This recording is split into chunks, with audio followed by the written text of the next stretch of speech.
Hi, welcome back to the channel. Michelle, and today I'm going to be doing a video recapping our summer homeschool.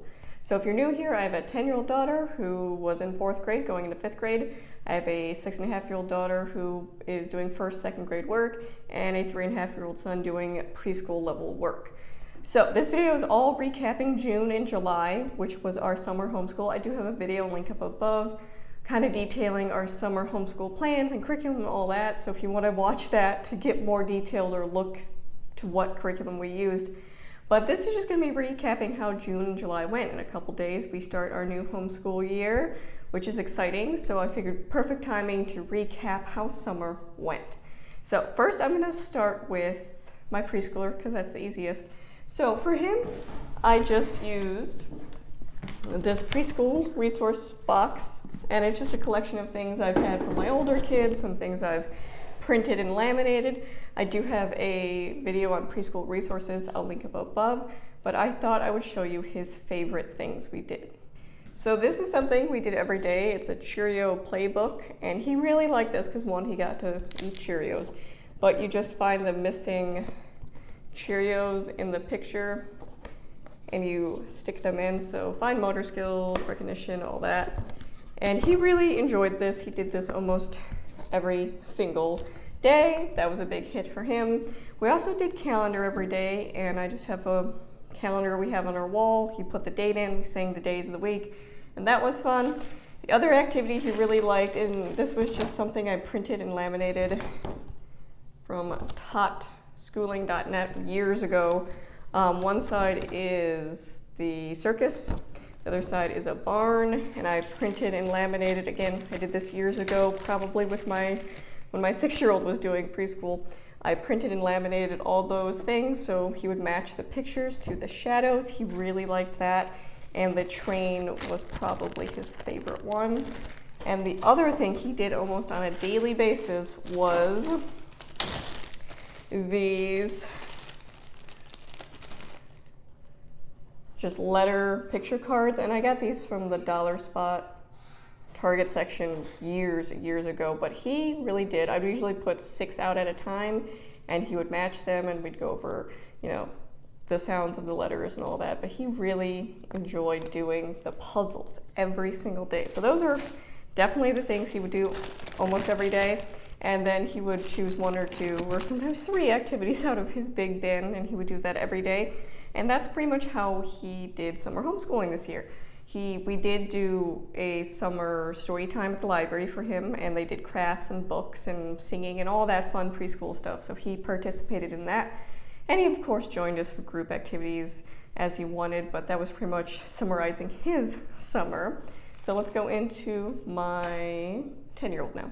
So for her core subjects, I'm going to cover that, and then I'll go into group subjects. So she finished up 3B, went well. The only issue she had a minor issue in division, but we got through it, she figured it out.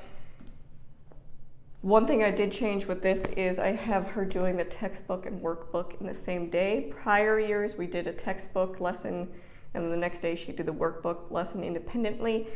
We switched it to, we do the textbook together, and then she does the workbook independently in the same day. I did cut probably half the amount of problems out because we did combine the textbook and workbook into the same day. I didn't feel like it was necessary for her to do that sheer amount of problems, because Dimensions does have a lot of problems. And if she gets it, there's no reason to drill it into her. So that is the only switch we made, and she did completely fine with that. So I will continue to have her do the textbook and workbook in the same day. Textbook lesson with us together. She does the workbook independently. Again, I have the lessons, but that went really well. She finished up Lightning Literature grade 4 during the summer, and that went really well. I will make a separate video on my review on Lightning Lit grade 4, but spoiler alert, it went well. She enjoyed it. She was pretty much completely independent with this. She just needed a little guidance from me occasionally, and I did check daily because each day is assigned day 1, day 2. I did check daily that she was understanding the concept being taught in the grammar lessons, and that she answered the comprehension questions correctly. So a lot of these books I didn't necessarily read. Maybe I read them when I was younger, but I don't remember every detail. Teacher Guide has the answers to the comprehension questions, and yes, Lightning Literature is just basically comprehension questions It doesn't have critical thinking or deeper thinking. Sometimes they will ask the student what they think or what was their favorite part, type of questions like that. But it's just comprehension questions, which is fine. That's all we use Lightning Literature for. The reading, the comprehension questions to make sure she's comprehending what she's reading, and the grammar lessons in there. I really like that the grammar lessons tie into the books they're reading. I thought the book selection was good. So part of language arts too is we worked on, we might go with Clay Thompson. So she did a sentence analysis every day. So she just fills out, as you can see here, noun, adjective, verb, parts of speech, subject, predicate, action, verb, all that. She fills that out, and I just have her do one of these a week to keep it fresh. And we did continue through the Michael Clay Thompson novels, and we would read about a chapter a week, and then we would go through in the parent manual, do the questions and the quotes from the book. Who said that? So she's comprehending what she's reading. I really like this. I like that Michael Clay Thompson doesn't dumb down his stuff. He uses very eloquent language when he writes, and he's really challenging the kids, and this is exactly what my 10-year-old needed to be, because language arts is kind of her area, so finding things that challenge her is kind of difficult. So we really enjoyed that. And we did start IEW during the summer, so instead of doing the composition work in Lightning Lit, the composition assignment, we swapped it out for the IEW lesson for whatever that week is. So we are on week 10, and there's, I think, 24, 26 lessons, something like that. So we're approaching almost halfway. But I did like making that switch. I think taking out the composition from this and adding the IEW, it's a lot more structured. She can do this pretty much independently at this point. This level, because we did do the first level as well, this is the second. I will say it's repetitive. It does kind of use different source texts and things like that. But a lot of the concepts are, we've spent the first 6-7 weeks reviewing the previous concepts she had learned. And again, she had been doing IEW the entire time. So she's like really quick with it. The only thing we're working on now is slowing down her writing, because it just all naturally pours out because she has that structure and outline to follow that IEW gave her. She knows where to plug in all the information, all of her thoughts. She has the formula for it, and it's just getting her to slow down so her writing is legible is something we'll be working on. But I think it's doing exactly what it's meant to be doing. It's becoming automatic for her, and now that she has that basic structure to follow, writing's really easy for her. So that was all of her core work. She did also continue typing lessons with I'll link it down below, free typing, and she did that 2 lessons a week. So that's my 10-year-old's core work. All went well. My 6.5-year-old's core work was she finished Dimensions 1A. We are going to start the year in 1B. Again, this went well. Same with my oldest. I did start cutting down the number of problems just because math concepts come pretty easily to her, so she didn't need that amount of practice. One thing I did try doing is addition facts that stick, and honestly I didn't need to. She does a lot of mental math, but I wanted to make sure she had the skills necessary, again, because we're doing double, triple digit addition, we're getting into more harder math concepts. I want to make sure she's solid on her addition and subtraction facts. And it's hard to tell sometimes because she does so much mental math. I'm not necessarily seeing her work the problems out. But after doing 3 weeks of this, I realized it was kind of pointless. She knew she was already doing these tricks in her head without me instructing her to. So yes, she does have a solid foundation. That was not necessary. We did skip a couple weeks or condense them just because it was pretty easy for her. She continued all about reading too. We are about halfway done now, going well, slow and steady progress. One thing I did add is I'm having her do the little readers every school day just to get that fluency practice. And honestly, the focus and stamina to read, because that is something she struggles with. So, and she also did handwriting practice. So, for group subjects, these are the things that changed during the summer. So June, we focused on 3 areas. June, we did our core work, the things I just talked about, and then we incorporated these 3 main areas. We did foreign language. So my 6.5-year-old did Song School Spanish. This is something we did as a group subject our first year homeschooling. Went well. We also added Mango Languages from our library, a new program that they started. It has educational videos and things like that. So this went well. This works for her. Learning by song is awesome for my 6.5-year-old. My 10-year-old shows French, so this is the program we used. And again, in my curriculum video, I kind of give a more detailed review of this. This can be split into middle school or high school, depending on what level you're doing. The middle school is split into 2 different books. The high school is 1 book. And what I utilized for this was the online component, and you can preview all the books online. You can download them, you can preview the videos that are associated with this. It is a public school curriculum, and that doesn't bother me at all. In fact, I think it transitions very well, but it's laid out like lesson planning. So it's not just, as a teacher, as an educator, you have to go through the programming. You can order all the books and things we used online. I bought these from Thrift Books for really cheap. I bought the workbooks for really cheap as well, but that was after I realized the fact that you can download the preview and have access to all these things and not have to download them. And the preview is good for, the access is good for like 4 or 5 months. So we didn't even have to purchase any of the handouts or anything like that, or video lessons, because we had that month to preview it, and it went really well. It did take some effort on my part, yes. So I had to go through and print. So because it's a public school curriculum, there's lesson plans, and you get access to the teacher guide that show you the lesson plans and breaks it down. So I printed out what was considered homework every day, and this was after our lesson, what I would have my daughter do. So there was both a cultural aspect, so I really liked that it introduced French culture, not just language and grammar and all that.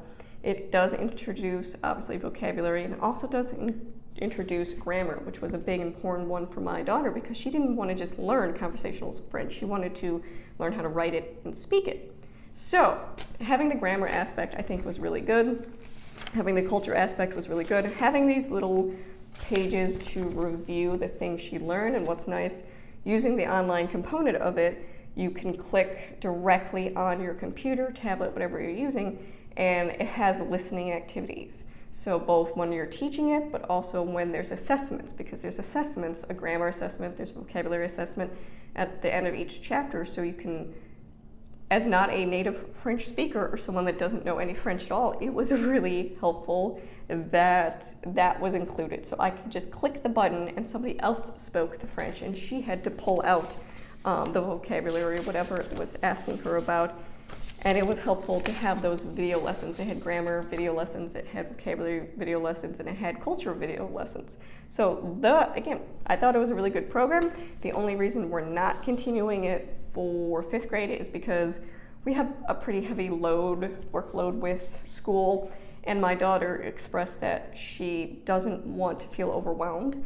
So we will definitely pick up foreign language again in 6th grade, because I think that's the right time to introduce it again, but we'll see. We might pick it up again in 5th grade, but we're waiting to see how our year goes before adding this in.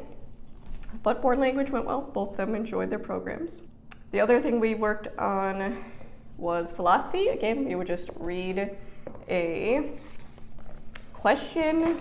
We kind of take the little quiz to see where you fall on and what philosopher you would agree with, and further thought questions. This went really well, did once a week, and it really had some interesting conversations that are brought up. So I really do like this. This is something we will continue in the school year. The other thing we did was art.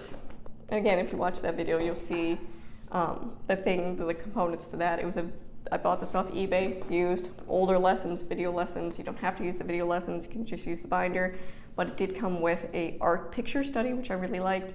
And we did that. The kids learned how to critique art, different parts of the painting or drawing, whatever your art piece you're looking at, how to critique it from an artistic perspective.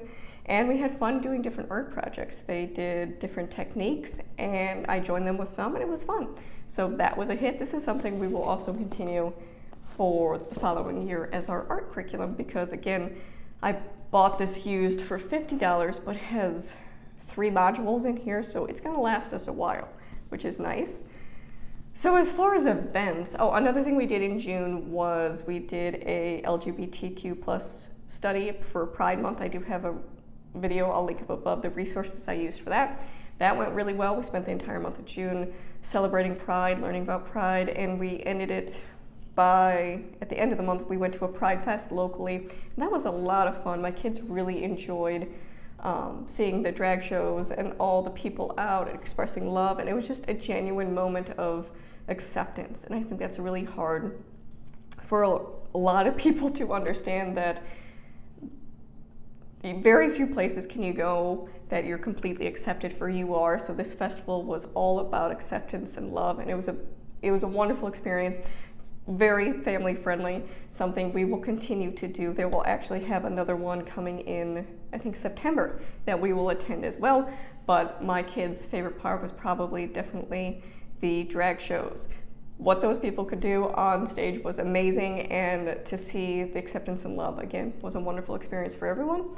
Another event we went to was a truck event. So they brought garbage trucks, pickup trucks, snow plows, school buses, fire trucks, all the city service trucks were out, and the kids could go explore them, and they could sit in them and honk the horns. So that was really fun. That was probably my 3-year-old's highlight of his summer. But that was the thing we did in June, the main stuff. So for July, the focuses were piano and financial literacy. So for piano, we did Hoffman Academy. That went really well. That's going awesome, actually, for my 10-year-old. Now, I use the free Hoffman videos to teach myself piano, which I think worked really well. I didn't necessarily need the paid subscription, but for my daughter, I got the paid subscription for a year because it comes with a lot of music theory. So she's learning not just how to play the piano and not just how to read music, but the music theory and all that. I think it does a really good job. She does that independently, and she's enjoying it. So that's something we will actually continue into next year as well. So for financial literacy, we did a combination of picture books from the St. Louis Fed. Again, I talk about that in the curriculum, how to find those and everything if you want to see more. But we did 2 picture books because the month of July, 1 week we were on vacation, we went camping, so we didn't do it that week. And then the 4th week, I was sick the day we did financial literacy. So we only got 2 picture books in, but that's completely fine. That's summer. So we did Bernstein Bears, The Mad Toy Crazy, and that's a book about kind of parodying the Beanie Baby craze and learning how to budget your money and spend wisely. And then we did Peanut Butter and Cupcake, which was a book all about complements and substitutes. So again, we had different activities, and these were all free. You don't have to pay for anything. Different activities with those, different games and things like that, which was really fun. Something else we incorporated, which I do have a video up talking about the free resources I ordered from the different Fed loans in the country. So one of the things we did was the Once Upon a Dime. So this is a comic book put out by the Federal Reserve. And this one talks, it's going to a foreign alien planet, and they learn about how their system works. And there's an economic activity book that we did, a lot of coloring pages and different activities that they could fill out. So we did that. And then the other thing we did so we'd read the book, do the activities, all that, and then we would either do the economic activity book with this and the comic book, or we would do the My Money workbooks. And that was a lot of fun. So we went over the basics of money again, which I think is a good refresher. And they had to do different activities where they had to find the right amount of change. And they had some fun little puzzles and riddles and things like that. But they learned about jobs, goods, services, sellers, and this went really well with the complements and substitutes that we were learning in Peanut Butter Cupcake book. So something else we did was this dollars and cents watch your expense. So it's kind of like the game of life, but on paper. So you choose a lifestyle, career, and learn how to budget your money. This was actually a lot of fun, and my kids really enjoyed it. So you start off by choosing your home, and it gives you the monthly payment and then utilities. And then you stop, you take a chance, so you flip a coin, and heads or tails, either you end up receiving money or having to pay money into something. Next, you choose your transportation, and I really like that it breaks down your monthly payment, but also gas costs. And then you stop here, and again, you can have a positive or negative action happen. And then you choose your connectivity, so you choose your phone, high-speed internet, and it tells you how much it will cost a month. And then the middle ones is savings. So you choose how much you're going to save every month, and then clothing, entertainment, eating, and then at the very end, you get to do your own budget. So with the numbers it gives you in here, you put your income, and then when you bought your house, it tells you how much you would pay in taxes. And then you choose your career. What I really liked about this is it broke it down by educational level, but it also very importantly tells you that if this is your income, this is what you're going to be taxed a year. So if you're a writer, this is how much you would pay in taxes. It also tells you your student loan repayment. So I think that's something really important to teach our young kids, especially those going into higher education, the student loans and how everything works, because not everybody has the financial abilities to pay for their child's entire education. There's a lot of people, including myself, that had to rely on student loans to get a higher education. So I really like that that was included, and that's something that's included in your budget when you add it up. So you do all those things, and those stop things you add or subtract depending on if you got money or not. And then at the end, you see if you can live within your means, if you budgeted correctly. Does your income, do you have disposable income at the end of the month, or are you running on zero? So funny, so my six and a half year old budgeted great, chose a career that could financially support her, chose, not the fanciest car, things like that. She was on budget. My 10-year-old was over budget. So I think it was a really good experience, and it led to budgeting conversation. I also broke down for the kids our main budget as a household and how those numbers impact, because I think these are important conversations to be having with kids so they understand the value of money, cost, expenses, all things like that. Money doesn't just grow on trees.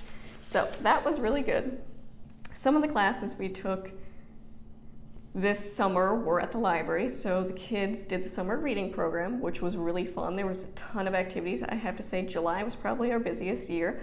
So they had STEM classes where they build boats and see if they could float. They had a planetarium come down, and they had a planetarium show. There was a vet clinic, and an actual vet was there. And they had dogs and stuff there. They made homemade ice cream. They had a music program where the high schoolers came in and showed them their instruments, and a donut party, which I really appreciate that the librarian took the effort to get gluten-free donuts for my 6.5-year-old. If you didn't know, she has celiac disease. So the fact that the library makes sure that there's things she can have as well was really nice. We also did a Lego coding class with the library. Someone asked me what that was, and it's a Lego coding is you use a Spike program, which I will link down below. It's from Lego, and you can actually code the Legos to do things. So the kids made a Ferris wheel that turned around. They made a car that drove on a mat and could make turns and pick people up, and they're going to be making a helicopter that can actually fly. So the library, again, was generous enough to buy the Spike kits, because they're not cheap. They're between $300 to $500 for each kid, or a group of kids, because there's 2 kids per Spike kid. They had the Chromebooks already available at the library for the kids to use for the coding program. So it was a free resource homeschoolers got to use that the library upfront did the cost, and someone was willing to teach the curriculum who was part of Lego Club. And it was a really great opportunity. My girls really like it. And we will be starting the Lego League this fall, and they will go to competitions and do all that. So I'm really excited, and it was really fun and perfect for my 6 and 10-year-old. My 10-year-old was involved in many activities this summer. She did her normal horseback riding lessons, which went well. She also did 2 book clubs. She's an avid reader, so she did a horse book themed book club with her riding instructor and some of the students that go there. She also did a book club for 4th, 5th, and 6th graders at our library, and they would read different books for that. So she definitely got her books in for the summer. So part of the summer reading program was tracking how much books they read. So my 6.5-year-old, her goal was 50 picture books in 2 months, and she did accomplish that goal. And that was pretty easy, actually, since I had her reading daily for homeschool, doing that reading practice, and then she would pick up books, and it actually helped motivate her to try to do some of that reading, because I told her to get that amount done, sometimes she'd probably have to read 2 books a day. So it was a really good motivator for her. And then my oldest, her goal was 81 chapter books, which she accomplished in 3 weeks. Reading, that's the thing she does. She has a spare minute, that's what she does. She's the kid that wakes up at 7 a.m. and reads. So that was not difficult for her at all. But it was really nice having all those library programs. So again, check out your summer reading programs. Check out your library programs during the year. There's a lot of great resources. And don't hesitate to reach out to your librarians if you have suggestions or you want to know more about programming, because they are always willing to come up with different things, especially because you're the patron. They want to know what you want to do. So I highly recommend getting to know your librarians. It's helpful. So we had a very full, busy summer, probably way busier than our school year. So I'm kind of excited to get back into the school year where things will calm down and there's not as much outside activities and more focused on school work. We still will, of course, have outside activities, but June and July were pretty crazy, and we also had a vacation in there when we went camping, which was nice. Again, I'm not a big fan of camping or outdoors, but it was nice. The kids had fun. Everybody enjoyed themselves. It was a nice break. So overall, summer homeschool went great. It went really, really fast. I don't know if that's because we were so busy, but it went really fast. But I'm excited to get into the school year and see what happens with all that. So if you have any questions, leave them down below. If not, thank you for watching.